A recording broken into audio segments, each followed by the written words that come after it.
Good people of Los Angeles and those with Angelino sympathies elsewhere, we're back. Season Pass Podcast.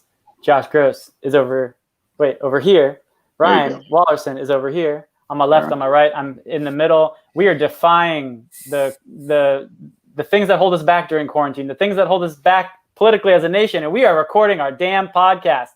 4 games have passed since our last episode, and we're coming off of like a really strong period for LAFC. I think last time I described the situation a little bit like a potential car wreck in slow motion. Ryan was insisting that the metaphor was the roller coaster. I am on Ryan's side now. The roller coaster is alive, and it's been twisting and turning, but LAFC has been really improving over this last stretch. There's those 2 3-1 victories in a row, first at Salt Lake, then at home against the defending champion Seattle Sounders, and then the 2-1 defeat to Vancouver at Portland, and then 1-1 draw at Portland. But before we get into all of that, we must talk about the boy, Christian the Chainsaw Torres. He's up there scoring goals in extra time at age 16, the 4th, I believe, youngest player in MLS history to score, the youngest player in any major league in the world to score this year. And, I'll go back to the moment with Bob Bradley. If Ryan and I can find the audio, I'm going to make Ryan insert it here. When I asked Bob about, the academy kids and their potential this year, I know no one could see the COVID situation coming. I know people couldn't see the injuries coming, but for me, it was incredible to watch a player come from LAFC's academy, not only get in a game, not only score a goal, but score a goal that earned LAFC a valuable point against a very good Portland Timbers outfit who was, they have their more or less their strongest lineup available compared to LAFC, which is really playing with a threadbare squad, including Murillo, who was playing his first minutes for LAFC and had never trained with LAFC at that point. So they just went right in and played him at center back. And so that was really remarkable. But I just wanted to big up Christian Torres and the academy players in general. Eric Duenas has been getting time. Tony Leone has been on the bench. We'll probably see him at some point, but it bodes well. I mean, this is a weird season. You want to look towards the future for so many reasons in 2020. And I think looking towards the future for LAFC with the academy kids, Todd Saldana and the academy, the way that they're bringing him up in the LAFC way, sort of following almost like an Ajax model where, the clubs, the younger teams now play in the system that the first team will play in, and players and ideas and coaches kind of flow back and forth so that they can fold into that. Look, it's coming off, and that was a great goal, well taken on his left foot after the run from Mahala. But I'll get into all the new personnel changes and the new signings and things like that shortly. But first, Ryan, maybe we can start with you. I wanted to just get your overall impression with LAFC. I mean, the last time we talked to the good season pass listeners out there, we were talking about the San Jose last-minute defeat. Things were looking pretty dire, and they came right out 1-3-1 in Salt Lake, 1-3-1 in Seattle, like I said. And just what has been your kind of big picture takeaways from these 4 matches? 4 matches, 2 wins, 1 loss, and 1 draw. I think that on the roller coaster spectrum of LAFC's 2020 season, even with accounting for the loss to Vancouver, they're trending upwards. They're reaching, hopefully, cresting at the right time coming into this derby match on Sunday. But over the last 4, I think that there's a lot of positives to take from 2 back-to-back 3-1 wins. You look at Real Salt Lake and you say, okay, that's a step in the right direction, but I want to see them do it against the most successful teams in the league. And then they turn around and they do it against the Seattle Sounders. I thought that was a big moment to kind of just stop the water, take a breath. Yes, we've been topsy-turvy, but we're going to get on the upshot again. And I thought they were feeling really good going into that. And if they'd have been able to at least take points away from the Vancouver game, which, they came close to doing, they lost 2-1. They were down 2-0 and got a late penalty from Atuesta set up by the kids. But there's even from that loss enough positives to glean given all of the contributions that they get from at the beginning of the season, guys that were non-starters, not on the team. And then that trends through the Portland match where they get a draw, obviously not 3 points, only the 1. But we see that big goal from Christian Torres that we're all able to celebrate. So you look at the times that they took 3 points, and that's easy math. You like what you see. You look at the loss and you're still able to glean positives. You look at a draw and you're still able to glean positives. I think that this is one of the best 4-game stretches that LAFC have been able to claim since the regular season began, all the way back in March. Josh, I know that you maybe haven't been following all 4 of the games as closely as Ryan and I. He and I were both guests on, LAFC's beloved YouTube TV post-game show. But, what has been your takeaways from this and some of the personnel changes? Obviously, after Salt Lake, they lose out on all the internationals. So Diego Palacios, Cifuentes, Diego Rossi, and Brian Rodriguez all head down to South America to take place in qualifying, and they're sort of stuck. And Mark-Anthony Kaye gets injured in like the first 5 minutes of the Seattle game, as well as Andy Nahar. So things look like they could have continued to go to south direction, but things didn't, and they did well. Yes. Yeah, what did I sort of have interest in last time we did a show, right? It was talking about will we see the competitiveness of LAFC come to the surface, really sort of be the thing that drags them through these difficult moments. Where are they going to get a spark from? And they really reached into the system. It's like they're relying on the system that LAFC has created from the very scratch to now help them in this moment where they, would have struggled, from a personnel perspective, perhaps, because you can, like you said, put a Christian Torres into that spot. He knows exactly where he's supposed to be based on Bob Bradley's ideas, right? I mean, that's sort of the seamlessness, the silo of what LAFC was trying to create. And so I guess we're seeing the first little pieces of that sort of come to the surface, these moments, right? He's 16 years old. He scored a goal. What do you say, the youngest player, professional player this year internationally to score a goal? Yeah, in the big leagues, yeah. Big league. I mean, that's something, right? And it is nice to see. It has to be some sense of validation, because I don't think these people ever feel validated. But like amongst the people, the architects of the academy and the seamless pipeline sort of into the first team, they have to feel really good about the direction they're headed, what they're doing, and the contributions they're going to get from these kids that they're grooming. So that's one thing that's really shining in this period. And the other one is sort of back to that competitive feel where, you play as a group and you have really good chances to do good things. And you not only like don't collapse at the end, you come through at the end. Super valuable learning that I think for the group on that we're talking about on this roster. It's not like we're talking about all the starters, the flashiest lineup. This lineup of players to be doing this kind of play only benefits in the long run in every single manner. There's a big learning experience here for a lot of players. So this is all good. I agree with Ryan when he says it's like the best stretch of the year for them. And maybe as a club, we look back on many years from now, like one of the most important stretches, period. Yeah. And I mean, to look at the squad that took the field against Portland, right? And again, this is a strong Portland side, a side of Portland that's been playing really well lately, and to think in context of all the LAFC struggles. I just want to also bring up the fact that Latif Blessing wasn't in this game because he was experiencing an illness that we're told.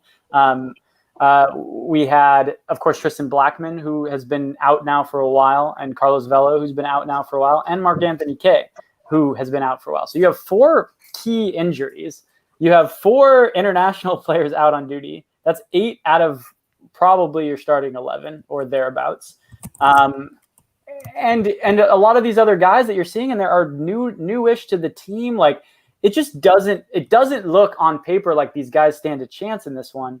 And Pablo Cisniega got a lot of plaudits for his performance. But what made me feel, Josh, the way you were just talking about the competitiveness factor, was to hear Pablo come out and say, "I could have done better on that goal."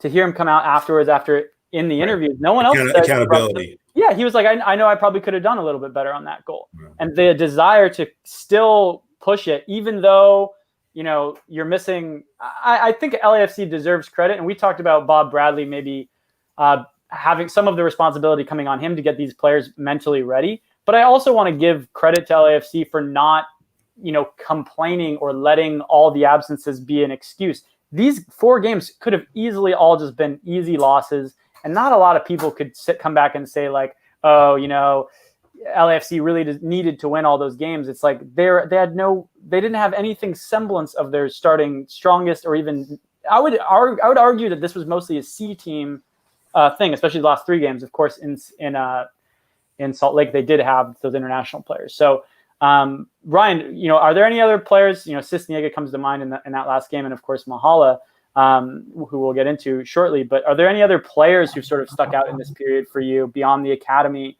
Guys that have sort of stepped in and made a difference, or things the way you've seen the team function that maybe account for some of that increase in competitiveness and a reason for how they were able to get through this stretch successfully? I don't want to point at any one guy in particular. I think that we're looking at a true team effort. I said it before we hit the record button. What you're seeing right now is what Bob talked about a lot during last season when they were flying high, basically from end to end, talking about the mentality, next man up, no matter who's out there. We don't want our style to change. We don't want our drive to change. And you saw them struggle with that. Like, admittedly, from the players and the team, Cisniega there, Bob talking about how they just had a really good practice yesterday and were doing things that he didn't think they were able to do over the last few weeks, months time. But I think that even though you're taking away all of these massive pieces from the team and you're playing, as you say, the C lineup, I think that there really is a culture that Bradley's established here, where he expects this level of play from all of his players and tries to put them in the positions to do so. And, I think the key is that LAFC hasn't lost their scoring touch throughout all of their struggles, with the substitutions in the midfield and new acquisitions and, subpar performances on the back line. They've maintained that scoring acumen. And so they've kept that piece of their identity. And then they brought in, excellent leadership in Bradley Wright Phillips, who's hit the ground really running this season. Mozovsky's contributed multiple goals and is able to help pick the team up. These guys have been in and out of the locker room, but when Edward Atuesta came back from injury, I thought that was a big moment for the team that allowed them to gain a backbone. And even if he wasn't able to stay due to duty, it's like he's a light in the storm. He's one of those guys that once he comes in, you can kind of take a breath and say, all right, we have a captain out here. It's not just by committee. By committee has been doing. They haven't been doing terribly. We talk about it, an up and down, a roller coaster season. But I think the more stalwarts they get back and are able to get consistent play from, the closer to the 2019 outfit we're going to see. But I think that the 2020 team does have to be commended for keeping the ship afloat, even if it's not as shiny as it was last season. Josh, have any of the guys kind of tilted your head? Things you've been impressed by, performances to single out, people that kind of stepped up in this period? The first thought that jumped in my head was more of a group than an individual person. We've seen individual efforts, but I think groups have stepped up. Players that we didn't necessarily expect to see get a lot of time, and they've been doing well. I think if you're looking for a place where they had to solidify, it was at the back and it was at the goalkeeper position. I feel like Cisniega's basically claimed that now. Not entirely per se, but I feel like more and more confidence he's showing, and he stepped up and he's athletic and he's made some saves. And, it's whether they can form a partnership with the defense and be consistent or not. I do feel like whatever happens now is building towards the postseason. And that's if postseason feels maybe further away than you would think, but if they're going to do anything, it's going to be because the squad's competitive, all the way through, and they have that sort of energy. And if, this group is building the competitiveness up, the other guys are going to come back and feel that, and it's going to amp everybody up and really sort of maybe the guys coming in will feed off some of the players that we see now. So that's sort of how I think about it. Not an individual basis. It's that's not enough. It's not enough. There has to be sort of a collective thing. And I think that the talent's there. It's just, keep pushing and believing, and they have reasons to now. I mean, it's actually starting to pay off for them. It's a really good point about the goals conceded. I think in that stretch that we just mentioned, they did concede in every game, but only once did they concede 2 goals, and that was against Vancouver. In those other 3 matches where they got points or won, it was just the goal. And I mean, maybe LAFC a year ago says that's not good enough, we need shutouts. But if you reflect on, those 3-0 defeats just in that stretch of games before against Real Salt Lake, the Sounders and the Galaxy, you'll take 1-1 here and there. You'll take, a victory where you're conceding And Ryan, to your point a little bit earlier, they did have struggles scoring at that time, right? And they did even have Brian Rodriguez and Diego Rossi on the pitch in those 3-0 games. But you get the likes of Danny Musovski coming up. You get the likes of Christian Torres coming up. Of course, Bradley Wright Phillips coming up to score. I mean, the reality is, as we enter this next stretch, that if you get, say, a one goal per game average conceding, with Jordan Harvey, his performance against Seattle Sounders was unbelievable, and a player coming up on the back line to defend that way. Who is it? Eddie Segura. He got like an elbow to the face in the game against Seattle, I believe, or the one against Vancouver. And then the very next game, he like took another pretty hard hit, and he kind of like kept rolling with the punches. I mean, the defense didn't really crack in those games. And if you can have that solid back line and get those contributions from the front, even if the likes of Diego Rossi and Brian Rodriguez aren't there, or Carlos Vela's not there, you never know. They could still, squeak by teams in the playoffs and get themselves into a position where they could then compete for the trophy. So I do want to do some quick personnel updates, just because there's been so much flux between our last game and this. First thing I'll just point out is the LAFC has signed several new players. The most important, I would say, of which is Jesus David Murillo, who's on loan from Independiente Medellin. It's again the same outfit, rivals to my beloved Atlético Nacional in Medellin. That Edward Atuesta also came from Independiente Medellin. What I like about this defender is he's a little bit older, a little bit more experienced. He slotted in during Portland in a way that obviously showed that he's ready to play now, which is really what LAFC need. When you think about what it was like putting in Mohamed Traore in that game in Salt Lake earlier, he's so much less experienced, obviously had a harder time. They also brought in Mark Segbers on loan from Memphis 901, who can cover on the back line, I believe, both on the outside and on the inside. And with the injury questions for Andy Nahar, that was really important, not to mention Blackman still being out. And then, of course, they brought in Mahala, who we had seen Mahala in preseason, I believe, this year.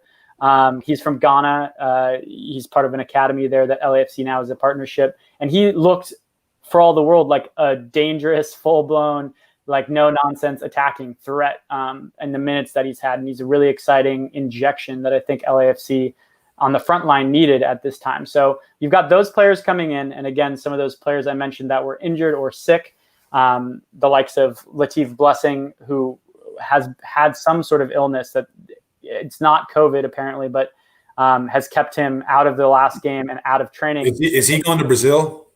So yeah, there's been rumors about Vasco da Gama. I wouldn't imagine anything would happen until January at this stage, and maybe some of that is related to his transfer. Maybe it's a transfer sick situation.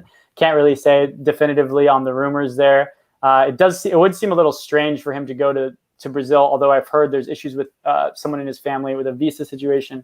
So it remains to be seen. For now, he's an LAFC player. He was back in training today. Again, we're recording this on Friday, the 23rd of October, 2 days ahead of the Galaxy game. So he's back in training. He's available, all things considered. The 4 players back from international duty, the 2 with Uruguay, the 2 with Ecuador are back. And, Bob Bradley's going to assess them at training tomorrow to decide who's going to play. Carlos Vela and Tristan Blackman have both been getting minutes in training. And so it's in all likelihood they'll be ready to play some part against the Galaxy. And so it's kind of a wave of at least 6-7 players coming back. Mark Anthony Kay and I suppose Andy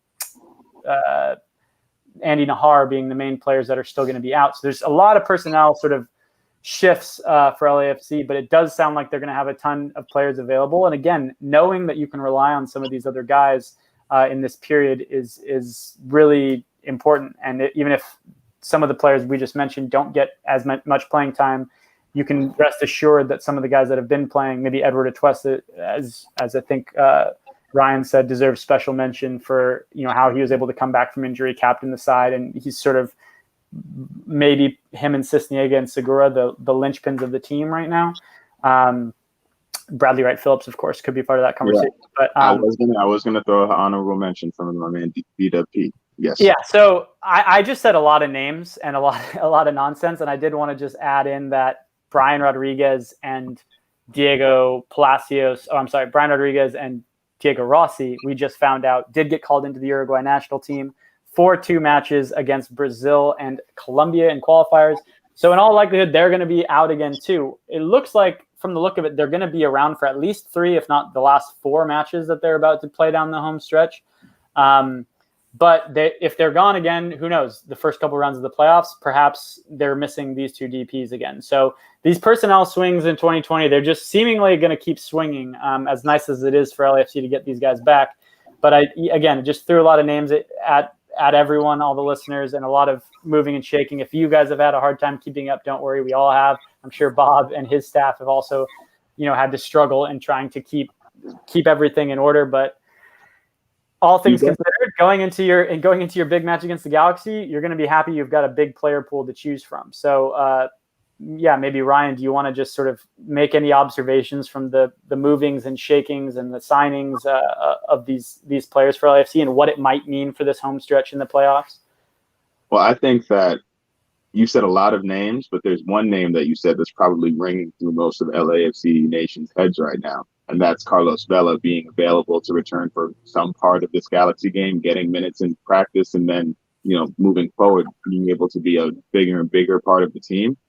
Now, obviously, for different reasons this season, LAFC has played the majority of its matches in 2020 without Carlos, and we saw last year exactly how important he can be when he's going right for the club.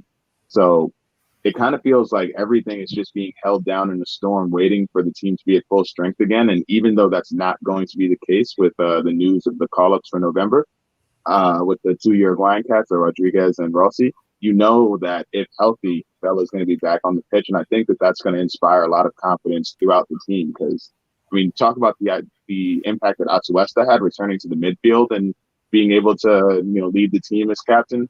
I think that effect, if he's 100% healthy, so I completely understand and agree with LAFC bringing him on slowly. But if Vela can come back and be the guy that he was last year, or some semblance of it, then I think that a lot of the movements, a lot of the ins and the outs to get to whatever position you finish the season in will have been worth it, as long as you have not even a favorable postseason position, because there's no fans. You're going, yes, you have to travel, but the reality is that this year the postseason is going to be pretty much a crapshoot, as we've seen with the other leagues. So I don't think that this is a year where LAFC needs to vie for the top spot. I don't think it's a detriment that they don't get it. I think they just need a spot in the dance and as many players at their disposal as possible. They're 4 games away from that, and they still have to deal with a couple more rounds of moving. But as you say, they've brought in players that they both need to move slowly with, but also players that can contribute immediately. That's a huge deal. They're getting contributions from their youth academy. They're getting contributions from players that they got, a while ago, who are now finally indoctored in that classic LAFC way and are able to contribute in their ways. I think that right now LAFC is still a bit of a whirlwind, still a bit of a roller coaster, but it's beginning to settle as these guys come back, even knowing that you're going to have to go through it again. How many rounds of ins and out of the doors has LAFC already been through this season? I think as you start to get more of these guys back and you start to solidify, even missing some pieces, big pieces, I don't expect it to derail them in any negative way. I think that this might be an opportunity for them to trend up at the perfect time. Yeah, and we talked about that last stretch there. I forgot to mention earlier that they did miss a game in Colorado due to excessive COVID cases with that team that I believe has caused them to miss 3 or 4 matches, maybe even 5 matches at this point. We're uncertain whether that game is going to be rescheduled, so we don't at this time know whether LAFC has 4 more regular season matches or 5. But just, to sort of take a big picture view of the home stretch, it's Galaxy this Sunday. It'll be Houston Dynamo at home. Both these first 2 are at home. On the Wednesday that follows, they'll travel to San Jose this next Sunday, and then they'll have a week before they play Portland at home. And maybe that game against Colorado would slot in the Wednesday between the San Jose trip and the Portland game at home before the season's over. But Josh, looking at the home stretch and given all these personnel changes that Ryan and I were just discussing, what do you think is going through Bob Bradley's mind in terms of all this, and how does having these players available, the likes of Carlos Vela, kind of prepare them for this home stretch? Tough to get too deep into Bob Bradley's mind, but I imagine he wants his team to keep competing the way that they are, producing results and getting contributions from all four corners of the roster, and then build up. If Carlos Vela can now get to the point that he's on the field and building up his endurance and getting ready, I think it's all building towards the postseason. And if LAFC is going to be a team to reckon with in the MLS Cup playoffs, it'll be because of what they do right now in this stretch. Building towards that, getting players healthy, getting them, getting the squad sort of into some sort of rhythm has been very difficult. But if they can build to that and be the team that no one wants to face because they're a lower, say LAFC come in, they're not in the top five, it's possible based on records, who knows? But, they're going to be the one team nobody wants to play. If Bob Bradley sort of starts getting this team to spin the way that he wants, and it sure feels like the energy's there, just have to make the pieces fit. You can never know. I mean, injuries keep coming. Who knows what's going to happen in the world? But so far they've tried to adjust to everything that's been thrown at them, and everything's been thrown at them. And, they've done well and they've struggled, but out of the struggles, they've found positives. So I think that's really what the direction continues to be, but just start to build up now. That energy towards, postseason, towards being the best team they can be at the end of the year, that starts right now. Yeah. So it's almost as if, LAFC had a, strong start to the season, everything with Lyon, of course, then they go to Orlando, did kind of well, but then once the knockouts came, obviously things went away, had a horrible kind of return to action with a lot of their quality players, and then went through this, really good period with some of the threadbare squad. Now, what are they going to do, with the players back? Can they get results without the threadbare squad? Can they get results with some of these players coming back in? And it all starts with the Galaxy. This Sunday, it's a 12:30 p.m. kickoff. It'll be the fourth time they're playing the Galaxy this year. Of course, they smashed them in Orlando. Then LAFC, they hosted them. I believe the Galaxy won 2-0, the first one at the Bank, and then the Galaxy won 3-0 at down in Carson at Dignity Health Sports Park. So, this would even out the series, so to speak, if LAFC can get the victory. We know that teams care about the rivalry games. We also know that the rivalry games have all the wind sucked out of them when there's no supporters involved. So what are you guys expecting out of this one? Maybe, Josh, we'll start with you this time. What do you expect to see? Do you think, Chicharito Hernandez has really been struggling for the Galaxy? They've just come off their first win, I believe, in 7. Right. They've really been struggling, right? But they seem to always get up for the LAFC game. Sure. I've never seen the Galaxy roll over in one of those. I think maybe the Orlando game. But, Bob said it right from the beginning. You throw whatever else is happening with teams out the window when these two come together. It's just a different energy, different environment. Obviously not the same as when you have supporters. But I think unfortunately they feel less special because of everything. That's just sort of a selfish feeling about it. But they still mean a lot, obviously, to the fan bases and to the teams themselves. And you got to figure, LAFC is behind in the count this year. They know how bad the Galaxy have been. They know that losing would go counter to everything that they've worked on over the last month. And so they can't. They have to continue forward with the momentum. I always expect really competitive matches between these two. And twice the last two have not really been that competitive. The Galaxy have just sort of mentally owned them. And the LAFC couldn't do anything. I mean, it was, in the end, the results were pretty one-sided. So I think it'd be surprising to see a result like that, but you can't discount it, I guess. I mean, it's weird. The Galaxy have just, seemed to have always LAFC's number better than anyone else. And, LAFC's won some big ones against them, but it's still a Galaxy likes to point to the 5 stars and say, hey, what's up? So, this I don't know that this match resolves any of that, but the LAFC lose here, then all of a sudden it's like 3 in a row they lost to Galaxy, right? Right. That's not – that's the first time ever they've lost 3 in a row to the Galaxy? Yeah. They're not – I imagine they're going to be up for it. I'm thinking a draw or a 1-goal game, something like that, either way. Ryan, what are you sort of anticipating from this one? I would agree with Josh. The games haven't been this season, even including the Orlando game, they haven't been exactly the tooth and nail fighting, two teams fighting for the victory that we've been accustomed to. Do you think it's going to be a little closer this time around? I think so. I think that as you guys have said, the Galaxy's record in their last few games coming up to this one mean nothing because we've seen them play in the face of their record well against LAFC, and we've seen LAFC coming into these matches strong and play less at a lower level than we expected.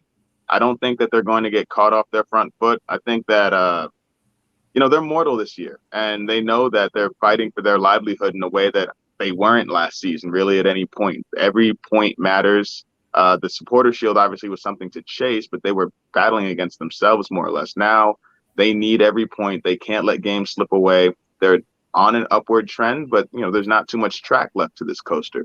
We've got 4 games, a possible 12 points, and they're 7 games out of the penthouse right now.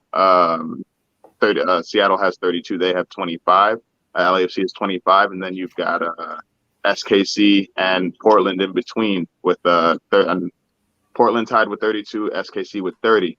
So, things are within reach. They can get themselves that favorable playoff position, but they have to, as Josh said, everything that happens in the playoffs, they're setting the foundation for it right now. And that has to start with, a performance indicative of 3 points. And if they don't get it, you get left with 1 because football is unfair. But I don't think they can come out and put forth a losing effort on Sunday if they have aspirations to move forward and make noise in the postseason. And I don't expect them to do that. I expect them to come out ready to play on both sides of the ball.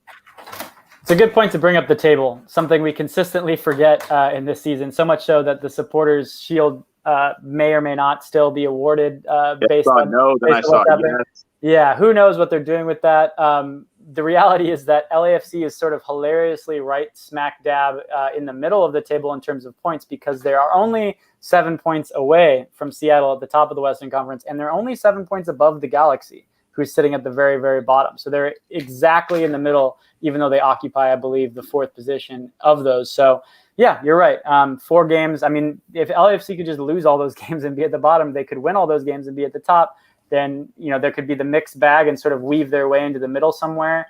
And we'll see. I think most interesting for me, in this one is whether, like I said, they can do what they did with a threadbare squad with a stronger squad of players and getting those players to integrate all and play well together. It's got to be a hard task, but I'm sure Bob Bradley and the rest of the staff at this point in 2020, just as we're all getting used to it, are used to dealing with, these strange and peculiar difficulties. So that game is 12:30. It is going to be on, I believe, ABC, hilariously enough, or NBC. ABC.